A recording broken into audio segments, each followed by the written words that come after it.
Good morning, students. Today we are going to study chapter 14, that is light and formation of shadows. In this chapter, we are going to study what is the characteristics of light, then what are meant by shadows. So we are going to learn all these things in this chapter. In light, we know that there are two sources of light. One is natural sources of light, and one is the artificial source of light. So this is the sun is the natural source of light. The moon you can see in the middle. Actually, the moon is not going to have its own light. Whatever light falls on the moon is going to uh, give the light coming from the sun. So that is how the moon we are able to see bright light in the night due to the indirect sun's light. Okay, and these are some other sources of light, which is artificial sources of light. You can see here there is a torch, there is a candle, then the bulb is lighting. So these are all the artificial sources of light. Now light, we can see this light, this is a visible light. Okay, so whatever we are able to see, our room, then the cupboard, then the switchboard, TV, or the table, the chair, whatever we are seeing around us, that is all seen because there is a visible light. And what the visible light means? Visible light means there are all the colors. You can see the rainbow colors, they are all the colors in this visible light. So when light falls on certain object, now the light is falling on the rose and getting reflected back, this light is getting reflected back to our eyes. So because of this reflection that comes to our eyes, this shows the object. Okay, and whatever is reflecting from the object can be seen. Okay, so this is how we are able to see the various objects around us. The light is falling on that object, the light gets reflected from the object and enters our eyes, and that is how we are able to see the objects. So this is the way we are able to see each and every thing around us. Now, what are the characteristics of light? Light travels in a straight line, light can be reflected, and light can be bent or refracted. Okay, these are the characteristics of light. Now you can see the light has to travel in the straight line, I told you. So when the you can see when you are going to take a straw. Okay, take a straw and hold it near the candle. You can see the light through the straw, but if you bend the straw, okay, can you see the light in the straw? No. That is how the light is going to travel in a straight line. Also, if you shut the door in and you are sitting in a dark room, you can and if there is a small slit in the door, and the other side of the door there is light, so you can see the beam of light was going to travel in a straight line through the slit of the door. So this is how it shows that light travels in the straight line. And the object which gives the light or emits the light, for example the candle, the bulb, the sun, whatever it's going to give the light, okay, that is the luminous objects. They are the sources of light. So whatever sources of light are all called as luminous objects, and whatever the sources which are not giving light or not emitting the light, they are non luminous objects. So here we can see that light travels in a straight line. In the next board, if I move the board, okay, so if I'm going to move the board a little at the side or to the bottom, then you can see the light is not fall straight on the board, but it's not passing through the hole because we have disturbed the board, right? So that is how it is showing that the light passes in the straight line. And so the screen, that is the wall, there is no light coming on the wall. Here you can see through and through it is going to pass, because the boards are adjusted in that way that the holes are exactly in one above the next. Okay, so they are set in that way. But here the board is little bit, it is moved apart, and that is how you can see the light doesn't pass towards the wall, and it shows that light passes in the straight line. Now what is the mirror? How this what is the light falling on the mirror and the reflection coming from the mirror? Let us see that.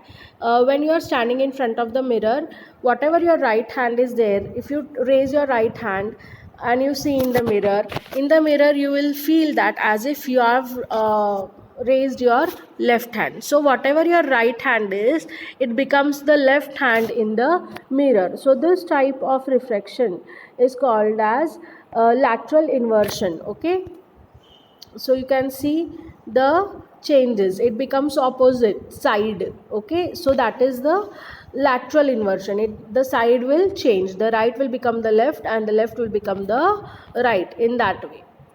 So is that clear? So that's the mirror and the reflections coming in the mirror. Now if you take a pinhole camera, okay, how you are going to take the pinhole camera?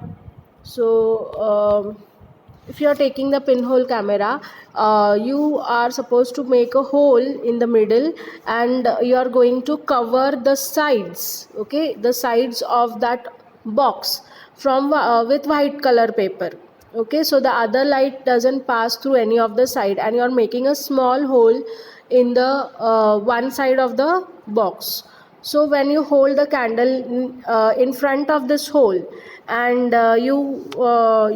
this light passes through the hole and gets converged. Okay, so the light converges and again the light diverges, and whatever image is there now of the candle, this image is going to become opposite. Okay, the whole tilt will be there in the image, it will be upside down image that will be formed on the screen of the pinhole camera. So here also you can see, so if the pinhole camera is there, the tree is upright tall, but in the other on the screen of the pinhole camera, it is going to be shown inverted, right? So this is how the pinhole camera is working.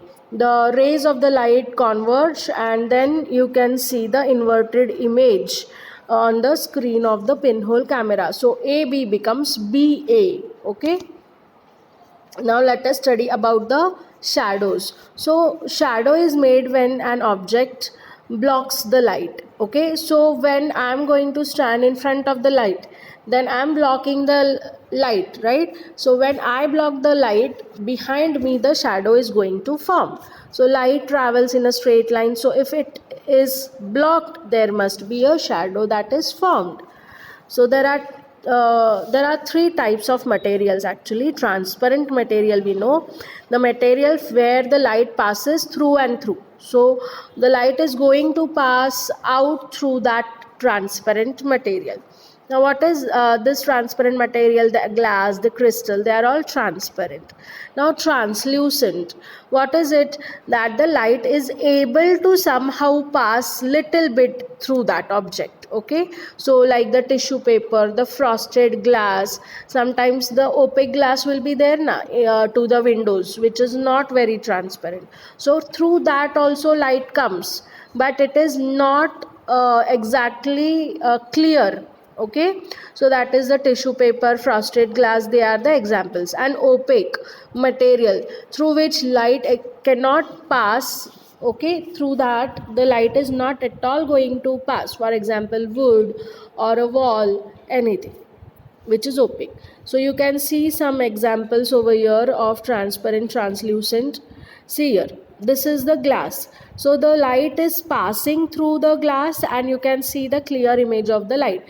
But in the next diagram, the light is being passed through the translucent material. A very limited light can be coming through the translucent material. So you can see there is a little light that passes, but it's not very clear. And in this diagram, you can see the opaque wood is there and light doesn't at all pass through this wood. So how the shadows are formed? Now they have shown an experiment over here. They are telling to take the things like plastic, transparent plastic, black paper, tissue paper, torch, white paper. Then procedure is draw the shape onto one piece transparent plastic, and uh,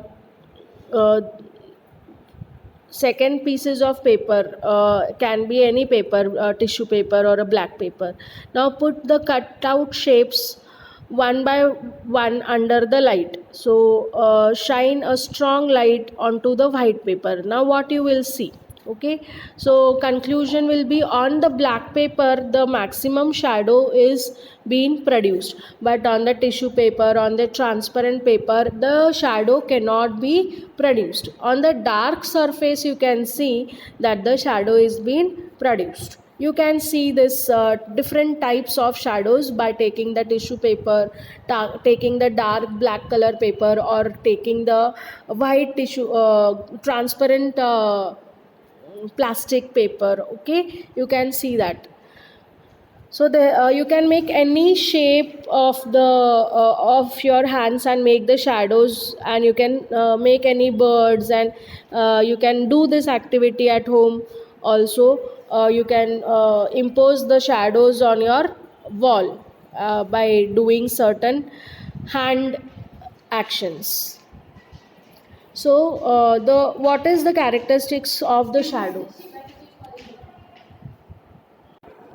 So in this way we can see that the objects are making the formations of the shadow. So there are different objects which make different kinds of shadow, light shadows, dark shadows, that's how. Okay, so object must be opaque or translucent to make the shadow. A transparent object will not make any shadow, as light can pass through it in a straight line. Okay, then shadow made by sun, you can see how the shadow is made by the sun. When the sun is low, the light intensity is less, that time it will cast a long shadow. Okay, so when the light is low and it is not up, straight up, then it is going to show a light shadow and a long shadow. So as the sun is going to rise up above the like 12 o'clock, 1 o'clock, so on top of your head the sun is going to come, right? So during that time when the light intensity is maximum and the sun is upright on top, then the shadow will be darker. So if an object is moved closer to the light source, the shadow gets bigger, and if the object is moved further away from the light source, the shadow gets smaller. You can do this experiment by using a screen, and by taking the light, you can take any torch or a candle, and you can take any object in the middle of these two, the screen and the light. So if you take the object close to the light, then the shadow will be bigger. If you take this object away from the light, then the shadow will be smaller. That is how we require these items. The screen should be there, the light source should be there, and the object should be there, then the shadow can be cast. So you can do this activity at your home also. And this is the sundial. Okay, so for previously when there were no watch, right, then the people used to use such object to measure the time of the day and the night. So accordingly, when the shadow falls on the west, or when the shadow is falling on the east, that time the people used to understand whether it is the morning time or the evening time. So if the shadow is coming to the west direction, then it can be said that it is the morning time. When the shadow falls in the opposite direction near the west side, then it can be understood that the evening time. So it is like that they used to come to know what is the time according to this type of object. This is called as the sundial. So this we have seen the lesson, and you can already the question answers are given. You can start writing your question and answers and complete your lesson. Learn both the chapters and learn this chapter properly. Okay, take care students. Thank you.